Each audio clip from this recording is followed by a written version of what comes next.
Ya Allah Bapa yang bertata di dalam kerajaan surga yang mulia, yang melihat dan memperhatikan setiap kami, karena Engkaulah pemilik hidup kami, karena Engkau sangat mengasihi setiap kami, dan bahkan Engkau yang telah menyediakan berkat-berkat yang terbaik bagi setiap kami umat-Mu. Jamah hati pikiran seluruh keberadaan hidup kami, kuduskan kami dengan kuasa dalam-Mu, dan biarlah firman yang sebentar hamba akan taburkan sungguh jatuh di tanah hati yang subur, bertumbuh berbuah di dalam kehidupan kami. Jadikan kami menjadi alat yang mulia di tangan-Mu.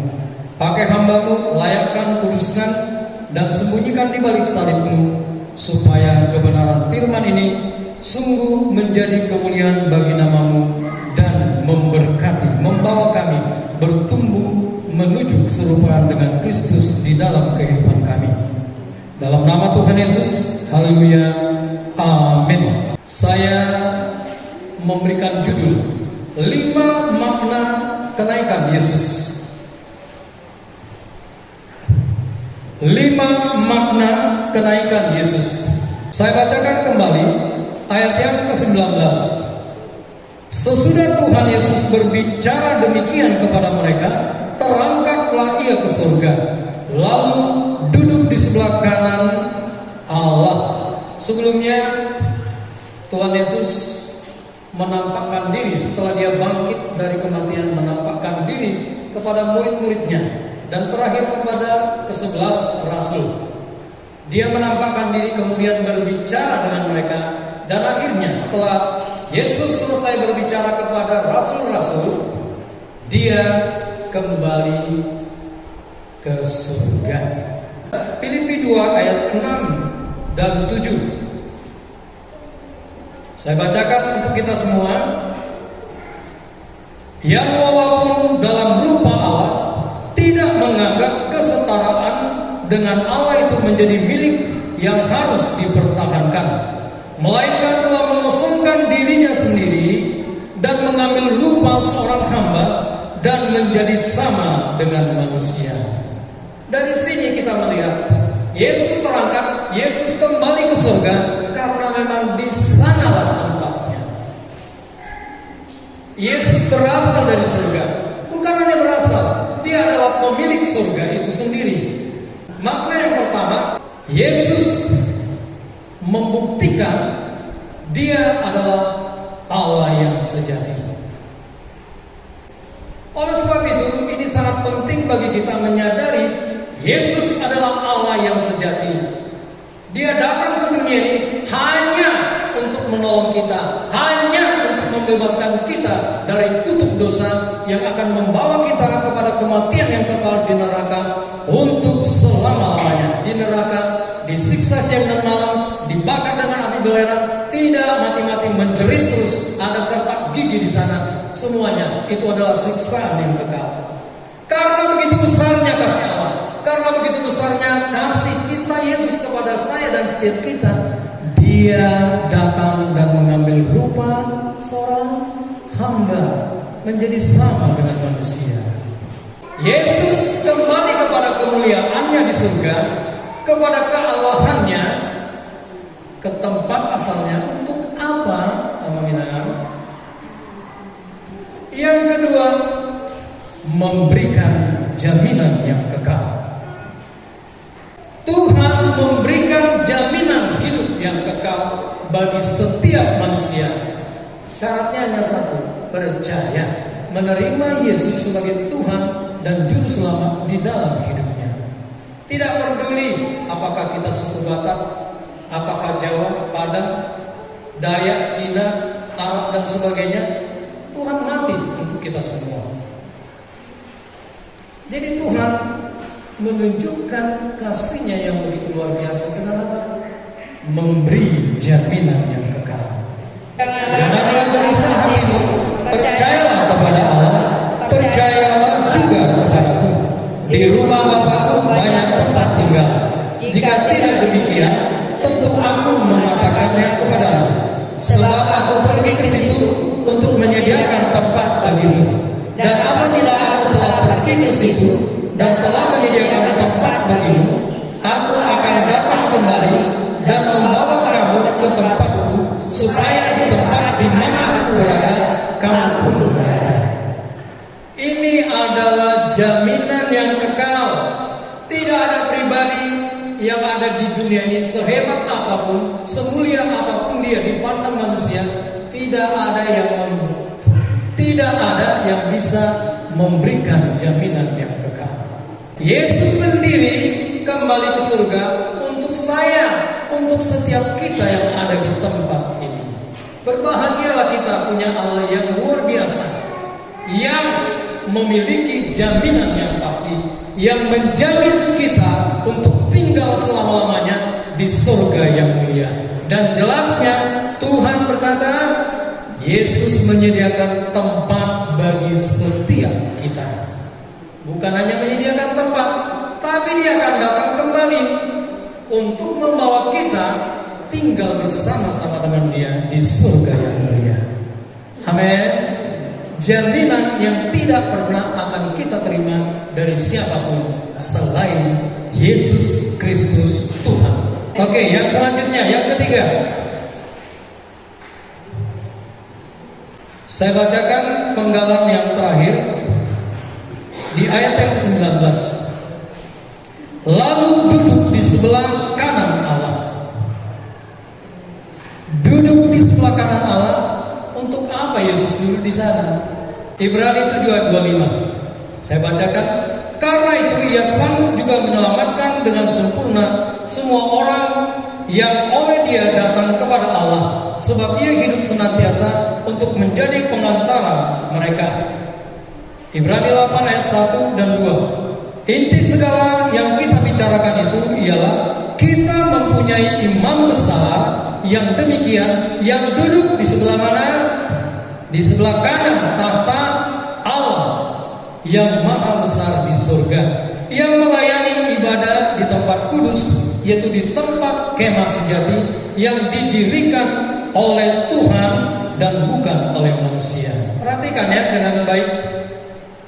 Kita mempunyai imam besar yang demikian, yang duduk di sebelah kanan tahta yang maha besar di surga. Dia menjadi pengantar, duduk di sebelah kanan Allah. Untuk apa? Untuk bersyafaat bagi setiap kita. Menjadi pengantara, melumar dosa kita.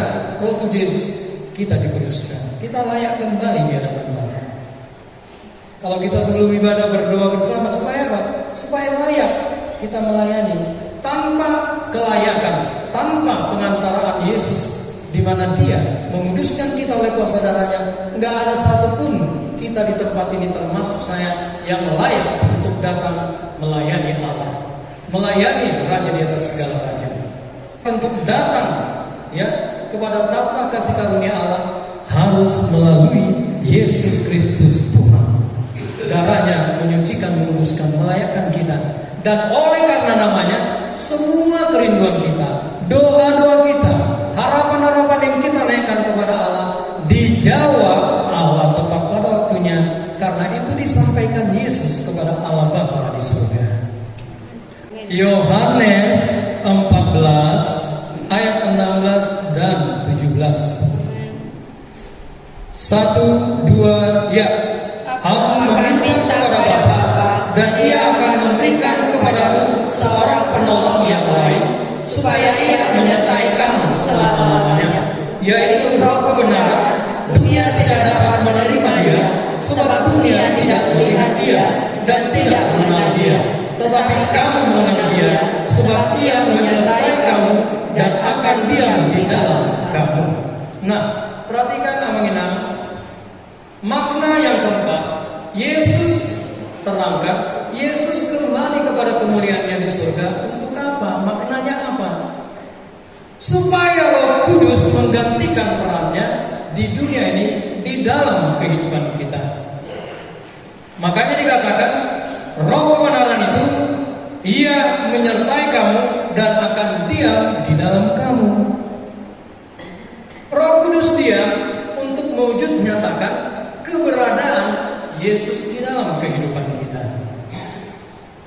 Amin.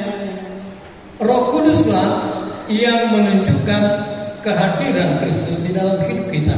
Dia tinggal. Makanya kita dikatakan bait Roh Kudus, bait Allah. Roh Kudus akan menolong kita. Kita tidak bisa melihat wujudnya, tapi dengan iman kita percaya Dia ada di dalam hati kita. Amin. Dia akan menolong kita, memimpin kita ke dalam segala kebenaran, menunjukkan, menginsafkan kita akan dosa kita, kesalahan kita, kekeliruan kita, dan memberikan kekuatan kepada kita untuk meyakini penyertaan Allah di dalam kehidupan kita. Amin. Inilah yang dikerjakan Roh Kudus di dalam hidup kita. Jadi bersyukurlah. Seharusnya ketika hari kenaikan Kristus, kita sungguh-sungguh datang semangat ke tempat ini, beribadah. Karena apa? Semua anugerah Allah dicurahkan atas kita. Roh Kudus Allah itu sendiri mau tinggal di dalam diri kita. Yang kelima, saya bacakan Markus 16 ayat yang ke-20. Mereka pun pergilah memberitakan Injil ke segala penjuru, dan Tuhan turut bekerja dan meneguhkan firman itu dengan tanda-tanda yang menyertainya. Perhatikan dengan baik.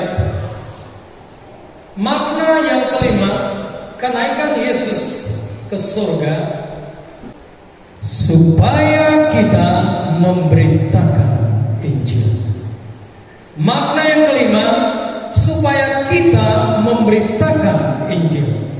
Sebelumnya Yesus berkata kepada murid-muridnya, lalu Ia berkata kepada mereka, pergilah ke seluruh dunia, beritakanlah Injil kepada segala makhluk. Siapa yang percaya dan dibaptis akan diselamatkan, tetapi siapa yang tidak percaya akan dihukum. Tuhan turut bekerja meneguhkan firman itu dengan tanda-tanda yang menyertainya. Jadi sebenarnya kita tidak perlu takut memberitakan Injil. Karena apa? Tuhan menjamin penyertaannya. Tuhan menjamin Dia bekerja, bahkan ada tanda-tanda yang menyertai pemberitaan Injil yang kita sampaikan. Memberitakan Injil itu adalah tugas yang mulia. Tidak ada satupun perkataan manusia atau para ahli, filosof, orang-orang bijak yang bisa memberikan kehidupan yang kekal. Bukankah di Roma 1:16-17 di sana dijelaskan, Injil adalah kekuatan Allah yang menyelamatkan setiap orang yang percaya, siapapun dia, bangsa, suku, negara, dari manapun. Hanya Injil. Amin. Injil yang memberikan keselamatan. Jadi sebenarnya pemberitaan Injil bukan tawar-menawar. Bukan, kalau saya bisa saya lakukan, kalau enggak apa-apa. Ini sebenarnya apa? Ini sebenarnya kewajiban orang yang sudah ditebus. Beritakan Injil. Jangan takut. Yesus menjamin Dia menyertai. Yesus menjamin ada tanda-tanda yang menyertai. Roh Kudus akan menolong kita. Amin. Secara manusia mungkin kita takut memberitakan Injil, tetapi kita harus masuk ke dalam kesadaran Allah menyertai kita. Amin. Bukankah kita sering menyanyikan Immanuel, Immanuel, ya kan? Hidup Immanuel, alih bisa dari arti Immanuel. Artinya apa? Tuhan menyertai kita, Tuhan beserta kita. Berarti apa? Kemanapun, dimanapun kita berada, Tuhan itu beserta kita. Roh Kudus menyertai kita. Yesus menjamin penyertaannya dan turut bekerja untuk menyatakan, menyertai pemberitaan Injil itu dengan tanda-tanda. Suatu saat Petrus berkata, padaku tidak ada emas dan perak, tetapi demi nama Yesus bangkitlah, demi nama Yesus sembuhlah. Yesus yang mengerjakan semua itu, tapi kita harus memberitakan kebenaran itu. Amin. Disertailah pemberitaan Injil yang dilakukan para murid dengan tanda-tanda heran, dengan mujizat kesembuhan. Sampai sekarang pun masih terjadi, amin. Kita bersyukur nama gereja kita Liman Munson. Liman Munson orang-orang martir yang karena mereka lah di Tarutung, di Tapanuli ini ada kekristenan, ada orang-orang yang dimenangkan bagi Kristus. Amin. Kalau mereka tidak datang dari Amerika, dari Boston ke sini, masih gelap. Kita masih menyembah berhala, melakukan hal-hal yang kita buta kalau itu tidak berkenan di hati Tuhan. Tetapi mereka datang dari Amerika untuk memberitakan Injil. Seharusnya saya dan setiap kita punya hasrat. Kalau kita nggak kuat bilang Tuhan aku masih aku, tetapi apa? Selalu cari kesempatan untuk memberitakan Injil, untuk menyampaikan Injil lewat kata-kata kita, dan lewat kata-kata kita juga disertai dengan kehidupan kita. Terima kasih Bapak. Sempurnakanlah kebenaran firman Tuhan ini supaya kami menjadi orang-orang yang hidup benar, hidup menyukakan Engkau, dan kami pun menjadi orang-orang percaya yang bergantung